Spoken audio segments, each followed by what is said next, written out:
नमस्कार मित्रों। आज हम एनसीईआरटी प्रकाशन के अंतर्गत कक्षा 12वीं हिंदी विषय के लिए हिंदी की आधार पुस्तक आरोह के अंतर्गत महादेवी वर्मा द्वारा लिखा गया एक संस्मरण पढ़ेंगे, भक्तिन। तो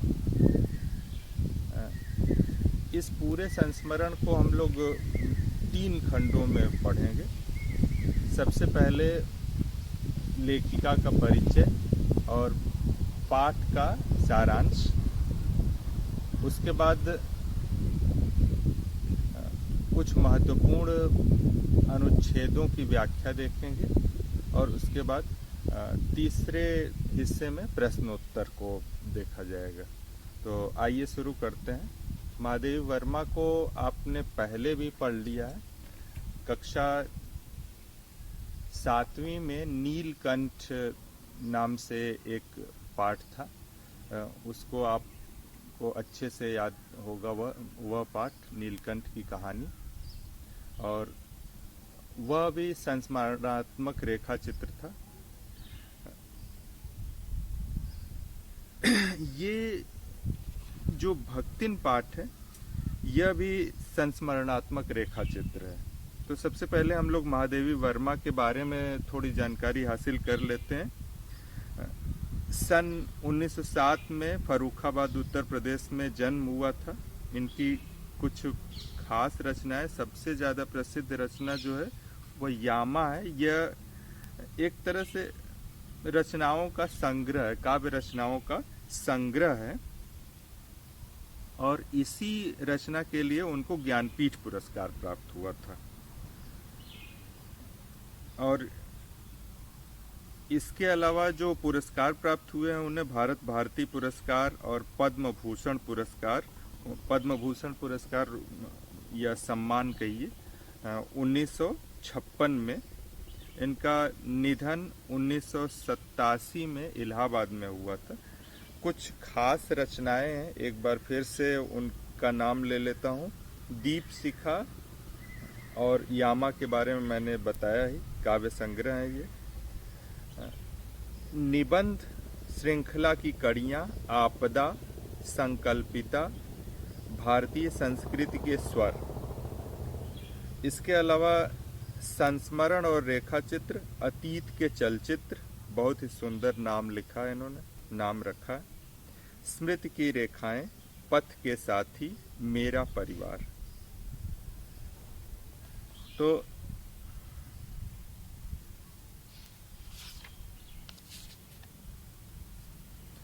ये जो पाठ है भक्तिन, ये स्मृति की रेखाएं जो इनकी रचना है उससे लिया गया है। भक्तिन के बारे में ये बता दें, भक्तिन कौन है। भक्तिन महादेवी वर्मा के घर का काम काज देखने वाली महिला है, जिसको आमतौर पर सेविका शब्द से संबोधित किया जाता है। लेकिन आगे हम लोग पाठ में देखेंगे कि सेविका शब्द से किस तरह से ऐतराज है महादेवी वर्मा को ये शब्द उपयोग करने में, क्योंकि वे नहीं मानती कि उसका संबंध, भक्तिन का संबंध और महादेवी वर्मा का संबंध सेविका और मालकिन का है। तो इसमें या अक्सर ये जब भी व्यंग्य की बात की जाती है महादेवी वर्मा के, तो जो व्यंग्य की स्थितियां होती हैं वो बड़े अलग ढंग से इनकी प्रस्तुति करती हैं। जब भी कोई व्यंग्यात्मक बात करनी होती है महादेवी वर्मा को, तो अक्सर क्या करती हैं महादेवी वर्मा कि बड़े साहित्यिक पारिभाषिक शब्दों को बिल्कुल छोटे रूप में वे प्रस्तुत कर देती हैं। तो ये चीज़ें आप इस पाठ में भी देखेंगे या इस अध्याय में भी देखेंगे, महादेवी वर्मा की इस रचना में भी देखेंगे। भक्तिन के पूरे जीवन काल को उन्होंने 4 परिच्छेदों में विभाजित किया। ये परिच्छेद शब्द अपने आप में पारिभाषिक शब्द है और साहित्यिक रूप में प्रयोग किया जाता है। यहीं से व्यंग्य प्रारंभ हो जाता है। हालांकि ये व्यंग्यात्मक कृति नहीं है, लेकिन कई जगह इन्होंने व्यंग्यात्मक ढंग से बातें कही हैं। तो वे कौन कौन से 4 परिच्छेद हैं उनको जान लें। तो पहले परिच्छेद में इन्होंने कहा है कि भक्तिन का जन्म होता है। जन्म एक संपन्न परिवार में, संपन्न तो नहीं कहेंगे लेकिन आप कह सकते हैं खाते पीते घर की स्थिति है। गोपालिका शब्द का उपयोग किया गया। गोपालिका यानी गायों का पालन करने वाली। तो आप समझ सकते हैं कि किस परिवार में, किस जाति की ओर इन्होंने इंगित किया है। जन्म के बाद 5 वर्ष में विवाह, इसके बाद गौना 9 वर्ष की अवस्था में होता है। गौना होने के बाद कुछ वर्षों के बाद, इसमें उसका जिक्र नहीं किया है कितने समय के बाद, पिता की मृत्यु हो जाती है। और पिता की मृत्यु की सूचना भक्तिन न कहिए, यहाँ अभी लक्ष्मीन कहना ज़्यादा सही है।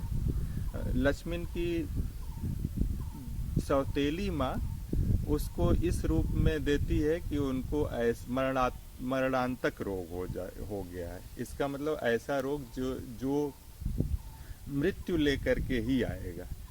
यद्यपि कि उसके पिता की मृत्यु हो चुकी है, वह अपने ससुराल में है, लेकिन ये सूचना जाती है, ये सूचना पहुंचती है, पता चलता है उसकी सास को। सास नहीं बताती है अपनी बहू को, अर्थात लक्ष्मण को। यह कहती है कि बहुत दिन हो गए, तुम जाओ एक बार अपने मायके घूम आओ। और जब मायके पहुंचती है तो उसको पता चल जाता है कि क्या स्थिति है। वापस आती है, वापस अपने सास से इस बात को लेकर के खूब कहा सुनी होती है। अपने पति के ऊपर गहने फेंक करके मारती है। और इस तरह से कहना चाहती है महादेवी वर्मा कि इस तरह से अपना गुस्सा, क्षोभ, दुख वह व्यक्त करती है। और यहीं पर पहले परिच्छेद का अंत मानती हैं महादेवी वर्मा। जीवन का जो दूसरा परिच्छेद है, इसे हम लोग देख लें। जब ससुराल में रहने लगती है तो लक्ष्मण की 3 बेटियां होती हैं। कोई पुत्र नहीं पैदा होता है, पुत्री ही पैदा होती है। तो इस स्थिति में वह अपनी सास और अपनी 2 जेठानियों के ओर से तिरस्कृत की जाती है। तिरस्कार बार बार होता है और वही तिरस्कार उसकी बेटियों को भी प्राप्त होता है। उसकी बेटियां भी तिरस्कृत होती है भोजन के मामले में, कार्य करने के मामले में। यहाँ तक उन्होंने लिखा है कि लड़के आवारागर्दी करते रहते थे और अच्छे मलाई से युक्त दूध, बाकी चीज़ें उनको प्राप्त होती थी, लेकिन लड़कियां दिन रात काम करती थी और भोजन के नाम पर घुघरी मिलती थी। अब लेकिन ये बात उन्होंने कहा है कि पति बहुत प्रेम करता था और पति के प्रेम करने के कारण ही वह अपने दोनों जिठानियों से अलग हो जाती है और अलग रहती है। कर्तव्यनिष्ठ होने के वजह से उसके घर में खाने पीने की कोई कमी नहीं होती है और खेती बाड़ी वह अच्छे से करती है। भरा पूरा परिवार होता है। बेटियों के साथ बड़ी बेटी का विवाह कर दिया जाता है और विवाह होने के कुछ समय बाद लक्ष्मण के पति की मृत्यु हो जाती है। जब पति की मृत्यु होती है उस समय जो जेठ हैं और जो उसके भतीजे इत्यादि हैं, वो चाहते हैं कि किसी भी तरह से वह दूसरे घर में चली जाए, अर्थात दूसरा विवाह कर ले। जिससे धन संपदा जो भी है, जो भी चीजें हैं हिस्से की, वह सारा का सारा उन्हें पुनः प्राप्त हो जाए। लेकिन लक्ष्मी कहती है कि मेरी इच्छा होगी तो मैं जाऊंगी, कोई मैं कुत्ता या बिल्ली नहीं हूँ। और यहीं पर ये दूसरे परिच्छेद का अंत मानती हैं, अर्थात उसके लक्ष्मी के पति की मृत्यु के बाद ये दूसरे महादेवी वर्मा दूसरे परिच्छेद का अंत मानती हैं। तीसरा परिच्छेद कहाँ से प्रारंभ होता है? तीसरा परिच्छेद इस शपथ से प्रारंभ होता है कि मैं इस घर से कहीं नहीं जाने वाली, सारा हिस्सा मेरा, जो हिस्सा है उसको मैं अपने पास ही रखूंगी। इसके बाद बड़ी बेटी का जो पति है उसको घर जमाई बना करके रखती है भक्तिन, लेकिन दुर्भाग्य यह कि उसके पति की भी मृत्यु हो जाती है। किसके पति? बड़ी बेटी के, अर्थात जो घर जमाई है उसकी मृत्यु हो जाती है। इस पर फिर से जो जेठ और उसके भतीजे हैं उनको फिर से ये होता है कि यदि इस लड़की का विवाह हमारे किसी रिश्तेदार से हो जाए, लड़की से मतलब उनकी बहन ही थी, तो किसी रिश्तेदार से हो जाए तो सारी संपत्ति फिर से हमारी हो जाएगी। तो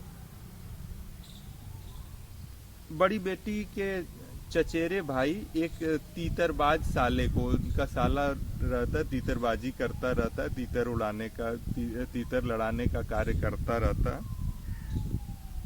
ये कार्य नहीं है, ये आवारागर्दी है। उसको लेकर के आते हैं विवाह के लिए कि विवाह इससे कर लो, लेकिन लड़की मना कर देती है, नापसंद कर देती है। इस पर फिर से एक षड्यंत्र रचा जाता है। षड्यंत्र के तहत जब लक्ष्मी घर पर नहीं होती है तो तीतरबाज युवक को, तीतरबाज साले को उस बड़ी लड़की के कोठरी में या कमरे के अंदर भेज दिया जाता है और बाकी उसके चचेरे भाई शोर मचाते हैं, गांव वालों को बुलाते हैं और एक ये स्थिति होती है कि पंचायत जुटती है। पंचायत का ये फरमान आता है कि चूंकि दोनों एक ही कमरे से निकले हैं, यद्यपि कि बार बार विरोध कर रही थी लड़की और जब वह कमरे के अंदर प्रवेश किया था तो जम के पिटाई भी की थी उसकी, लेकिन उसकी सुनने वाला कोई नहीं था और पंचायत ने फरमान जारी किया कि दोनों का विवाह हो जाना ही इसका निराकरण होगा। तीतरबाज पति अब हो गया उसकी बड़ी बेटी का, लेकिन वह कार्य नहीं करता है और पहले से भी ज़्यादा स्वच्छंद होकर वह तीतरबाजी करता है। इस वजह से घर में कलह मचता है। चूँकि बेटी उसकी पहले से ही उसे नापसंद करती है, किसी भी तरह से दोनों में पटती नहीं है और स्थिति ये आती है कि घर में खाने के लाले पड़ जाते हैं। एक बार जमींदार लक्ष्मी को बुलाता है और चूंकि लगान नहीं दे पाती तो दंड स्वरूप वह दिन भर धूप में खड़ा कर देता है। यह अपमान है लक्ष्मी के लिए, क्योंकि जीवन भर उसने संपन्नता से जिया। उसके बाद वह चली आती है महादेवी वर्मा के यहाँ, महादेवी वर्मा के यहाँ कहें या शहर में नौकरी ढूंढने चली आती है और सौभाग्य से वह महादेवी वर्मा के पास पहुँचती है इलाहाबाद में। जन्म स्थान नैनी था, तो ज़्यादा दूरी नहीं है दोनों जगहों में, इलाहाबाद और नैनी के बीच। और जो विवाह हुआ था वह हंडिया में हुआ था। तो हंडिया से इलाहाबाद की भी दूरी बहुत अधिक नहीं है। तो शहर, नज़दीकी शहर इलाहाबाद ही था। इलाहाबाद हम आज बोल रहे हैं, असल में प्रयाग, या अब तो नाम ही आधिकारिक रूप से इलाहाबाद का प्रयागराज हो गया है। तो आती है और वहाँ पर अपने मालकिन कहिए या महादेवी वर्मा के साथ वह आगे का जीवन जी रही होती है। उसका उल्लेख उन्होंने बड़े अच्छे ढंग से किया है। तो इसके आगे हम लोग, ये रही संक्षेप में पूरी कहानी या पूरी घटना। चौथा परिच्छेद मानती हैं महादेवी वर्मा कि यहाँ से प्रारंभ हो रहा है, और चौथा परिच्छेद पूर्ण तब हुआ, या इसमें कोई जिक्र नहीं है, लेकिन पूर्ण तब हुआ जब भक्तिन की मृत्यु होती है या भक्तिन इस संसार से विदा लेती। तो ये रहा संक्षेप में इस पाठ की प्रस्तुतिकरण, ये रही संक्षेप में, आपने जान लिया। अगले वीडियो में हम लोग देखेंगे कि कौन कौन से महत्वपूर्ण अनुच्छेद हैं, उनके बारे में हम लोग चर्चा करेंगे, उन पर थोड़ा प्रकाश डाला जाएगा, और उसके बाद प्रश्नोत्तर पे आएंगे। तो वीडियो देखने के लिए धन्यवाद।